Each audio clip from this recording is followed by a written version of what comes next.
Buenos días, mis amados hermanos y amigos. Nos encontramos en el Centro para la Excelencia Familiar, donde comunicamos el Evangelio con fidelidad a la palabra de nuestro buen Dios, con fidelidad a la familia de la fe, la Iglesia del Señor, con fidelidad a nuestras familias y principalmente con fidelidad al único, inmortal, invisible, el soberano de toda creación, el eterno Rey de Reyes y Señor de Señores, nuestro Señor Dios, creador del cielo, la tierra y de todo lo que hay visible o invisible. La Iglesia para el Centro de la Excelencia Familiar les invita a orar al Señor para ver si a partir del día 22 podemos congregarnos de nuevo en la carrera 40 112, barrio Carabelas. Allí, barrio Carabelas, cerca de la Octava Sur, Ciudad Montes, en la carrera 40, número 112. Centro para la Excelencia Familiar. No tiene letrero, usted puede llegar allí. Estaremos a partir de las 10 de la mañana en adelante, guardando todas las medidas de protocolo. Espero que usted ya esté vacunado y pueda asistir sin ninguna complicación. De todas maneras, guardaremos las medidas de bioseguridad que se requieren, establecidas por el gobierno y también por nuestra responsabilidad en el Señor de cuidarnos y cuidarlos a ustedes. Amado Dios y Señor nuestro, glorificamos tu nombre y te damos gracias en esta hora por tu infinita misericordia y tu gran amor para con cada uno de nosotros. Te pedimos, eterno Padre, que nos ayudes a vivir en ti y para ti, a hacer las cosas que a ti te agradan, bendito Dios, a glorificarte como lo mereces. Y te pedimos de manera especial que bendigas la vida de nuestros hermanos del Centro para la Excelencia Familiar, que les guardes en todo lo que emprendan, proteja su salud, su vida. Gracias por tu maravilloso amor para con ellos. En Cristo nuestro Señor, muchas gracias. Amén y amén. Bueno, mis amados hermanos, estamos estudiando la naturaleza de la iglesia. En este momento puedes coger el teléfono, marcarle a tus familiares, amigos, vecinos y decirles sintonicen en santel.info. Recuerda que al terminar este estudio de la palabra del Señor tendremos un tiempo de alabanza y luego vendrá la predicación de la palabra del Señor. La naturaleza de la iglesia, lección número 28. Cristo es la plenitud de Dios, basado en el libro de Colosenses, capítulo 2, versículo 9 de la palabra del Señor. Este libro de Colosenses fue escrito por el apóstol Pablo para alentar a los cristianos acerca de una filosofía y lógica falsa que produce errores prácticos y teológicos. En aquella época habían muchos falsos maestros, muy similar al día de hoy, que enseñaban que la materia era el origen y el vehículo del mal. Y esta falsa doctrina produjo el error teológico de que Cristo no podía haber aparecido en carne, ya que la carne, la materia, es mala. Por lo tanto, entonces surgió una idea de que si la materia era mala y el Dios santo, puro, perfecto, había entonces una distancia, un distanciamiento, un abismo entre Dios y el hombre, que se necesitaban muchos niveles de intercesores entre Dios y los seres humanos, y entonces esos eran requeridos y adorados en este sistema para poder alcanzar a Dios. Eso les llevó entonces a una disciplina severa, a la práctica de muchas cosas para vencer las malas acciones de lo físico y lo material. El caso de los flageladores, que incluso hoy en día también lo hacen, de pagar penitencias extremas, de caminar de rodillas yendo a lugares sagrados, etc. Pero mis amados hermanos, ambos errores pudieron ser vencidos con el entendimiento de que en Cristo habita toda la plenitud de Dios en forma corporal, como está en Colosenses 2:9. Él es el creador de todas las cosas, o sea, Cristo. tanto las que están en el cielo como las que están en la tierra, visibles e invisibles. Y en el capítulo 1, versículo 16, dice, porque en él fueron creadas todas las cosas, las que hay en los cielos y las que hay en la tierra, visibles e invisibles, sean tronos, sean dominios, sean principados, sean potestades, todo fue creado por medio de él y para él. Él, Jesucristo, es el Redentor a través de la sangre de su cruz. Colosenses 1:20. Y por medio de él Dios reconcilió todas las cosas, las que están en la tierra como las que están en los cielos, haciendo la paz mediante la sangre de su cruz. Y dice la palabra del Señor que en él habita en Cristo toda la plenitud de la deidad. Si usted tiene a Cristo en su vida, entonces usted está completo en Dios. Una buena prueba para cualquier religión es cómo considerar a Cristo. O sea, si usted quiere saber si una religión es falsa o verdadera dentro del ámbito cristiano, lo que tiene que hacer es darse cuenta cómo consideran a Cristo. Cualquier religión que haga en cualquier forma a Cristo inferior a Dios el Padre, o que requiera la observación de reglas, medidores y rituales para lograr la salvación, la tal es falsa. El concepto que un grupo religioso tenga de Cristo es la manera en que usted puede comprobar si es falsa o no a la luz de la palabra de Dios, la Biblia. Veamos algunos ejemplos. Si ese grupo religioso dice que Cristo es un Dios, como enseñan los testigos de Jehová, Cristo no es un Dios, porque no hay varios dioses, hay un solo Dios verdadero. Si también enseñan que Cristo es creado por Dios, o que Cristo fue meramente un profeta enviado por Dios, o que Cristo fue simplemente una mera aparición, o si le enseñan que Cristo solamente fue un hombre, esa religión es falsa. Pero también tiene que tener cuidado, porque si incluyen a Cristo, esa religión, como el Salvador, pero fuera de él, entonces usted necesita otros mediadores como María, los apóstoles, los santos canonizados a lo largo de la historia, o de grandes sacrificios, largos ayunos, etcétera, etcétera, o dar dinero para salvarse. Esa religión es falsa. Veamos qué dice la Biblia acerca de Jesús como divino. En los tiempos del Nuevo Testamento, el pueblo cristiano adoró y rindió reverencia a Cristo Jesús como divino. Examinemos algunos pasajes sobre ello. Por ejemplo, Jesús le hizo una petición a los discípulos de una obediencia sin trabas y con una inalterable lealtad. El que quiere venir en pos de mí, niéguese a sí mismo, tome su cruz y sígame. El que pone su mano en el arado y mira hacia atrás no es apto para el reino de Dios. Ahora, sería cosa muy rara si Jesús solamente fue un hombre haber hecho semejantes pretensiones. También otra pretensión de la que él iba a juzgar al mundo y que tenía el poder para perdonar pecados, como Marcos 2:5. ¿Era verdad o era un loco? Yo creo que era la verdad. Él es la verdad y la vida. Él es el camino.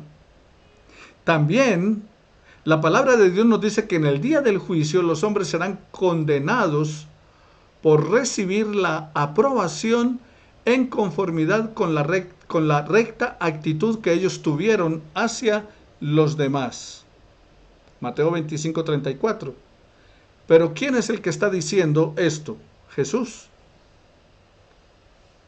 Por lo tanto, entonces no era meramente un hombre. Tomando en consideración el cuarto evangelio, el de Juan, allí en el capítulo 1, versículos 1 al 18,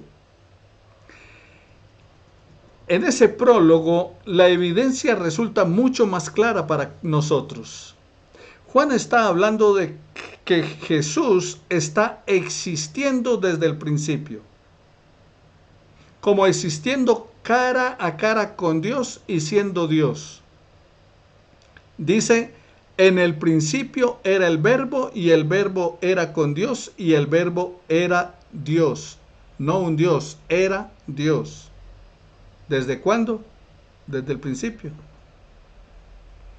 Él es eterno. Ahora, personalmente es distinto de Dios y sin embargo es Dios en su naturaleza. Ahora, distinto de Dios porque Él tomó forma humana, tomó un cuerpo. La expresión usada por Juan en el griego aquí es theos onhologos.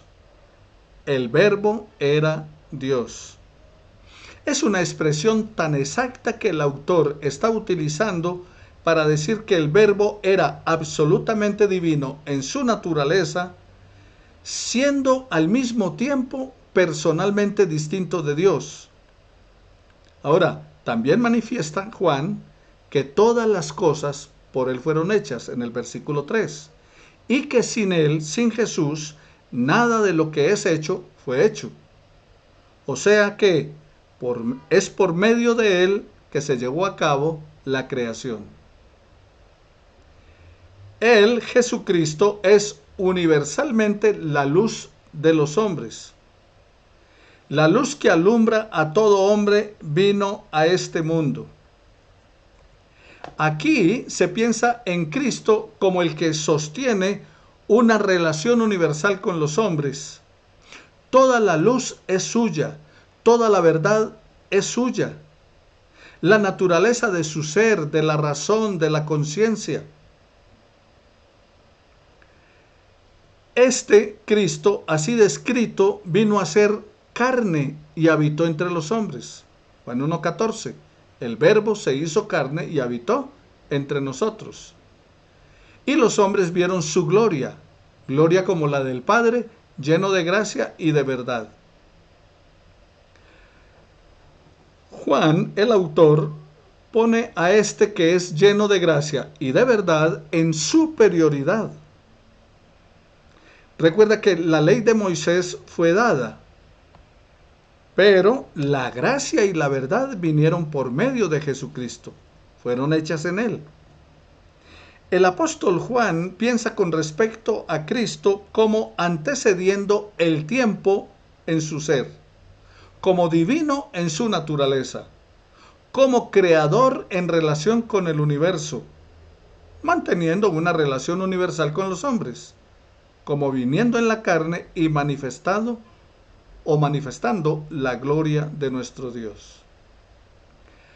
Ahora, otro pasaje importante que encontramos en la Biblia está en Juan capítulo 5, versículos 17 al 29. Puede mirar allí y buscar en Juan capítulo 5, versículos 17 al 29. Aquí encontramos a Jesús en una controversia con los judíos. Versículo 17. Y él está diciendo, mi Padre hasta ahora trabaja y yo trabajo. O sea, mi Padre hasta ahora obra y yo obro. Y los judíos buscaban cómo matarlo. ¿Por qué razón? Porque decían que él había blasfemado al hacerse igual a Dios. Cuando dice, mi Padre hasta ahora trabaja y yo trabajo. Entonces, ellos deben haber entendido, los que estaban allí judíos disputando con Jesús, deben haber entendido que Jesús, haciéndose el Hijo de Dios en un sentido único. Porque nosotros, por ejemplo, somos hijos de Dios, pero no en un sentido único, por adopción. Cristo es el unigénito Hijo de Dios, imagen misma de su sustancia. Ahora, surge entonces una pregunta para ustedes y para mí, en ese debate de Jesús con los judíos en cuanto a que Él era Dios, Hijo de Dios. Si Jesús tuvo la intención, si Jesús no tuvo la intención de reclamar su divinidad, la pregunta es, ¿por qué entonces no calmó la ira de los judíos diciéndoles, mire, es que ustedes me entendieron mal? Yo no quise decir que era Dios o que era hijo de Dios, igual a él. No. En lugar de hacer esto, Jesús siguió con la defensa de tal demanda. Él reclamó que tenía el poder para dar la vida a los hombres. Versículo 21, recuerde Juan 5. Pero también dice que todo juicio le ha sido dado al Hijo. Versículo 22. Todos deben honrar al Padre. Y el que no honra al Padre, no honra al Hijo. Y el que no honra al Hijo, no honra al Padre. Versículo 23. Luego Él reafirma su poder, incluso de dar vida a los muertos espiritualmente. Versículo 25. Él tiene la autoridad de ejecutar juicio porque es el Hijo del Hombre. Versículo 27. Y en el futuro levantará a todos los muertos físicamente. Versículo 28. Aunque cuando Él estaba también resucitó a la hija de Jairo, a Lázaro, etc. Aquí el autor de este pasaje, el apóstol Juan, quiso atribuirle deidad absoluta a Cristo, siendo que Él reclamó funciones divinas para Él y que debe ser honrado por los hombres como se honra al Padre. Mis hermanos y amigos, ningún judío hubiera hablado así de alguna persona a menos que pensase en ese alguien como absolutamente divino. O sea, no se atreverían a mencionar que un hombre era divino. Recuerde que cuando Cornelio se arrodilla delante de Pedro, Pedro le dice, no, levántate que yo también soy hombre, adora a Dios. Y aún Juan, como buen judío, cuando el ángel se le aparece y se arrodilla delante del ángel allí en Apocalipsis al final, el ángel le dice, no, levántate, yo soy consiervo tuyo. Veamos otra controversia de Jesús con los judíos. Juan capítulo 8, versículo 58. Jesús dice aquí, antes que Abraham fuese yo soy. Y recuerde que Abraham está al comienzo de la historia. Y Jesús dijo, antes que Abraham fuese yo soy. Y cuando los judíos escucharon esto, tomaron piedras para apedrearlo, para lanzárselas. Apenas les había dicho que Abraham vio su día y se regocijó. Ellos dijeron que Jesús no tenía ni siquiera 50 años de edad. ¿Había él, Cristo, visto a Abraham? En respuesta a esta pregunta, Jesús dice que, o parece afirmar, que Él trasciende al tiempo. Cuando dice, antes que Abraham fuese yo soy, es como si estuviera diciendo, bueno, yo soy eterno. Porque es que Abraham había siglos antes. Y Jesús no tenía 40 años siquiera. Y así fue como lo entendieron los judíos y por eso querían apedrearlo. Ahora, cuando Jesús usó el término yo soy, posiblemente lo usa a propósito del título que le correspondía a Jehová en el Antiguo Testamento, en Éxodo 3:14, cuando Dios se le presenta a Moisés y le dice, yo soy Jehová. Los judíos que lo escucharon, así lo interpretaron, porque lo tomaron como si era una blasfemia. Ahora, vayamos a Juan en el capítulo 20, versículo 28, el encuentro de Jesús con Tomás. Recuerda que Tomás, cuando le dijeron que Jesús había resucitado, dijo, si no meto mi dedo en su mano y mi mano en su costado, no voy a creer. Cuando Tomás se encontró con Jesús, cayó de rodillas y dijo, Señor mío y Dios mío. Si un escéptico como Jonás dijo, Señor mío y Dios mío, era porque estaba delante de Dios.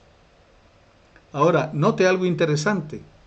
Jesús no corrigió a Tomás, sino que aceptó la designación. Si Jesús no era Dios, le había dicho a Tomás, no, Tomás, levántate, yo no soy Dios, yo soy un hombre. No, Tomás le dijo, Señor mío y Dios mío, y Jesús aceptó eso. Ahora, si Tomás se equivocó, ¿por qué Jesús no lo corrigió? Bueno, en los escritos del apóstol Pablo, también, mis amados hermanos, hay abundante evidencia de peso acerca de Cristo como divino. La interpretación más natural de Romanos 9:5 es la que allí él llama a Cristo Dios.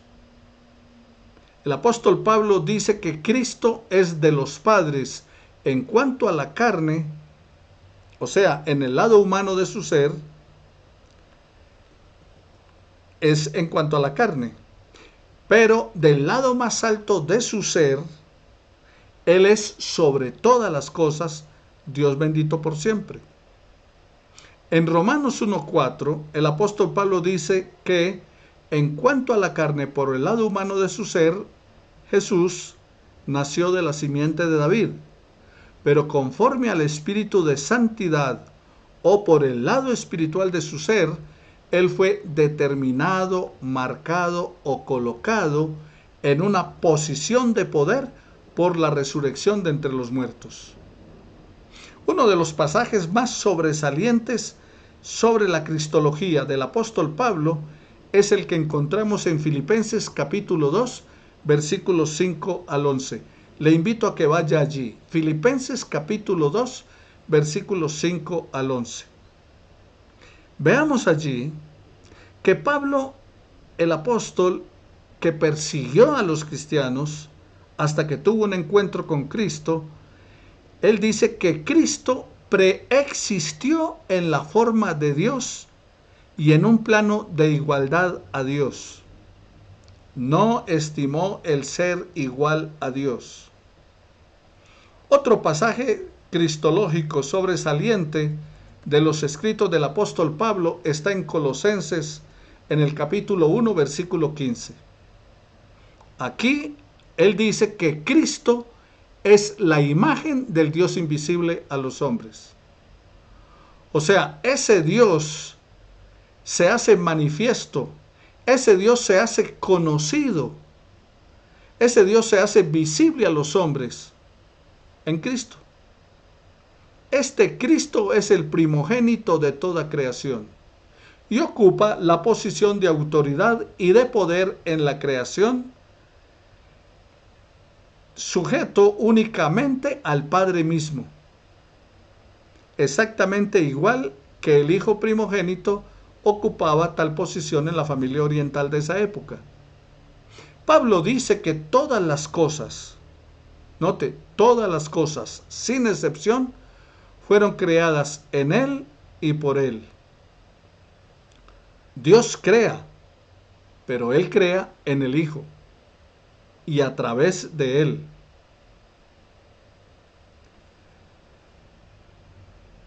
Dios no tiene relación con el mundo, sino a través de Jesucristo. Dios no tiene una relación con el mundo ni creadora ni redentora, excepto por medio de Cristo, como el agente de su energía, de su poder influyente. Por lo tanto, encontramos aquí que Pablo está de acuerdo con la afirmación que hace Juan en el capítulo 1, versículo 3, en tomar a Cristo no como la fuente absoluta, sino como el agente de mediación en la creación. Todas las cosas fueron creadas para Él y por Él. Él, Jesucristo, es la meta tanto como el agente de la creación. Fue en referencia con Él que todas las cosas fueron hechas. La creación tiene su plan básico y racional en Cristo. Él es antes de todas las cosas y todas las cosas en Él subsisten. Cristo no solo es la meta hacia la cual la creación se mueve, sino que Él está detrás de ella como su agente, como su base, como su sostén. Todas las cosas se mantienen juntas y subsisten en Cristo. El apóstol Pablo se vuelve a sus funciones más distintamente redentoras como distintas de las cósmicas. Ahora, Juan está presentando ese lado divino de Jesús, pero el apóstol Pablo lo presenta como el Redentor. Y hay dos o tres afirmaciones que se necesitan o que llaman nuestra atención. Fue el propósito de Dios que Cristo tuviera la preeminencia en todas las cosas. O sea, cuando estamos hablando de que dos cosas se necesitan, bueno, se necesita para el propósito de Dios que Cristo tuviera toda la preeminencia en todas las cosas. Y Él debía estar sobre toda la creación, de acuerdo con el versículo 20. Ahora, su obra de reconciliación, verificada por medio de la sangre derramada en la cruz, es en algún sentido universal, incluyendo las cosas existentes, las del cielo como las de la tierra y debajo de la tierra.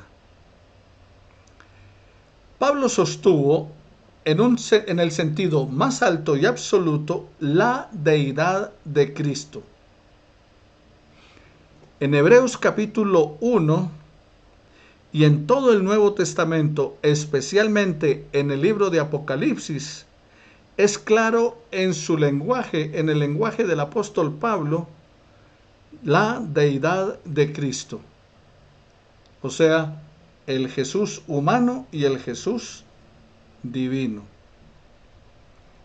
Pablo y Juan representan a Cristo existiendo desde antes de que Él viviera sobre la tierra. Juan dice que Cristo estaba en el principio con Dios. 1:1. Juan capítulo 1, versículo 1. Y presenta a Jesús diciendo que antes que Abraham fuese, yo soy, como les mencionaba antes de Juan 8:58. Y cuando ora diciendo, Padre, glorifícame tú cerca de ti mismo con aquella gloria que tuve contigo antes que el mundo fuese. Juan 17:5. ¿Ve la preexistencia de Cristo? Jesús está hablando con el Padre y le dice, glorifícame con la gloria que tuve contigo antes que el mundo fuese. Cristo en forma de Dios y en plano de igualdad. Y en Filipenses 2:6, en las afirmaciones del apóstol Pablo, no estimó el ser igual a Dios. Y en Primera de Pedro, en el capítulo 1, versículos 11 y versículo 20, se interpretan mejor como significando la preexistencia de Cristo. Entonces, por eso hablamos de la divinidad de Cristo.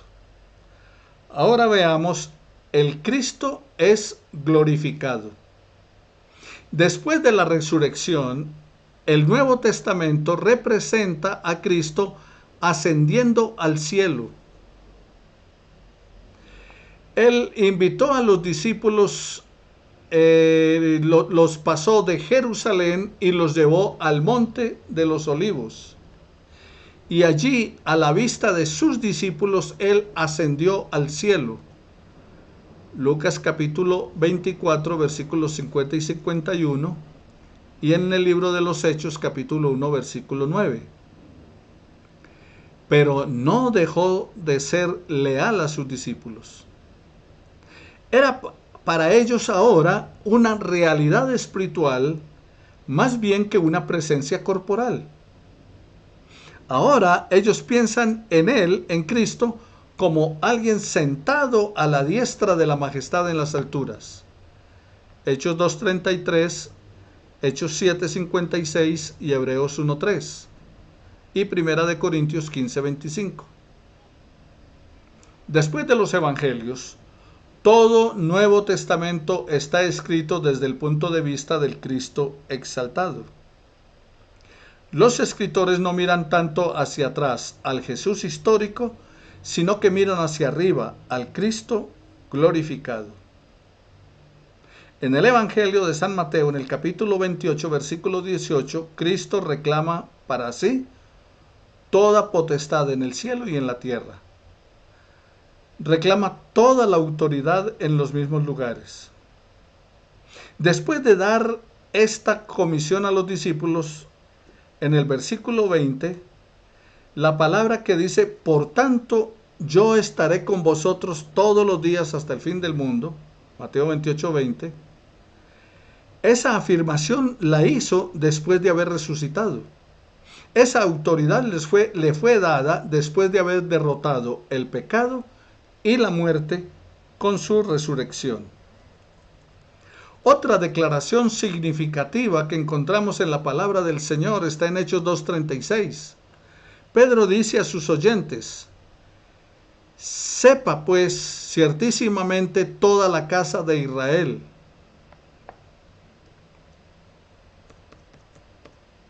a este Jesús que ustedes crucificaron, Dios le ha hecho Señor y Cristo. ¿A quién? Al Jesús que ellos crucificaron. Aquí está el cumplimiento del Salmo 110, versículo 1. Dios ha levantado de entre los muertos a Jesús y lo ha exaltado a una posición de autoridad y de poder a su diestra. El libro de los Hechos se escribió para poner de manifiesto la actividad de ese Cristo exaltado. Lucas dice que en el primer tratado, en el Evangelio, era acerca de lo que Jesús comenzó a hacer y a enseñar.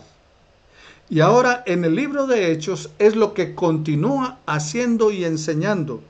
Hechos 1:1.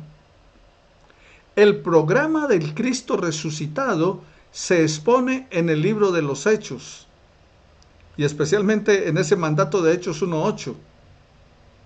El resto del libro se ocupa de mostrar la actividad evangelística de los seguidores del Señor. Esa actividad misionera de los primeros discípulos, que consistió en llevar adelante este programa a medida que el Cristo ascendido al cielo operaba por su Espíritu en medio de su pueblo. Y está operando en el día de hoy, y seguimos hoy proclamando su verdad. El pasaje más notable en el Nuevo Testamento sobre la deidad y la glorificación de Jesucristo está en Filipenses en el capítulo 2, versículos 9 al 11. Aquí, el apóstol Pablo dice que Dios lo exaltó grandemente. ¿A quién? A Cristo. Y que le dio un nombre que es sobre todo nombre. Él tiene el lugar supremo en el universo de Dios. Y toda rodilla de los que están en el cielo y en la tierra y debajo de la tierra han de postrarse delante de Jesucristo. Toda lengua confesará que Jesucristo es el Señor para gloria de Dios Padre. Esta soberanía absoluta le viene a Cristo como una recompensa moral por su humillación y su muerte voluntarias. Porque como dice el apóstol Pablo allí en Filipenses capítulo 2, se despojó a sí mismo y Dios le exaltó.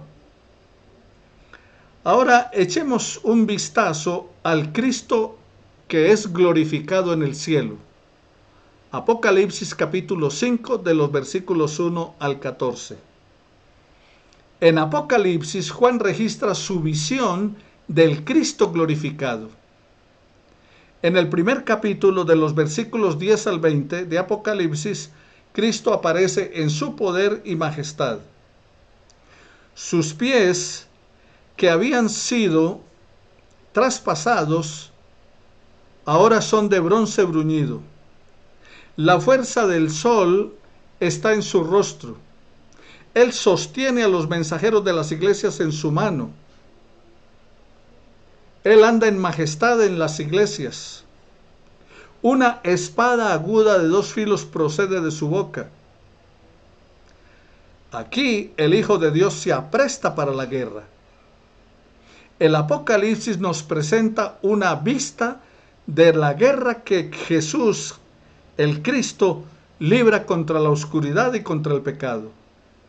Esa guerra nunca cesa, sino hasta que el pecado es conquistado y la justicia y la verdad reinen en el mundo de Dios. En Apocalipsis 5, 1 al 14, hay una imagen majestuosa del cielo. No solamente está Cristo el Cordero, recibiendo la adoración de parte de todas las criaturas, sino que también está recibiendo una adoración igual a la que Dios recibe en su trono. ¿Jesucristo es su Señor y su Dios? Esa es la pregunta. ¿Jesucristo es su Señor, es su Dios? Los enemigos de Cristo en esa época dijeron que él estaba loco y endemoniado. El mundo secular podría pensar que él fue un gran líder y mártir religioso, como muchos en el día de hoy. Mucha gente religiosa acepta intelectualmente que él, Jesucristo, es el Hijo del Dios viviente. Pero esas respuestas son inadecuadas para liberarte del pecado. Solo un compromiso hacia Él, hacia Jesucristo, recibiéndole como el Señor y la respuesta salvadora de tu vida, por medio de la fe, esa de Tomás cuando dijo, Señor mío y Dios mío, solo ese tipo de compromiso te hará un hijo de Dios. A los que creyeron y le recibieron, les dio potestad de ser hechos hijos de Dios. Pregunta: ¿usted ha confesado a Jesús como su Señor y su Dios? Porque Jesús no siempre afirmaba que era Dios, pero le seguían creyendo, viendo sus obras, su poder, sus enseñanzas. Ahora piensa en las dos confesiones, una que hizo Pedro y la otra que hizo Tomás. Pedro dijo, tú eres el Cristo, el Hijo del Dios viviente, antes de morir Jesús. Y después de que resucitó, Tomás dijo, Señor mío y Dios mío. ¿Cuál es la diferencia entre esas dos confesiones, entre la de Pedro y la de Tomás? Y finalmente, ¿cuál es tu respuesta? ¿Es Jesús el Hijo de Dios, Señor y Salvador de tu vida?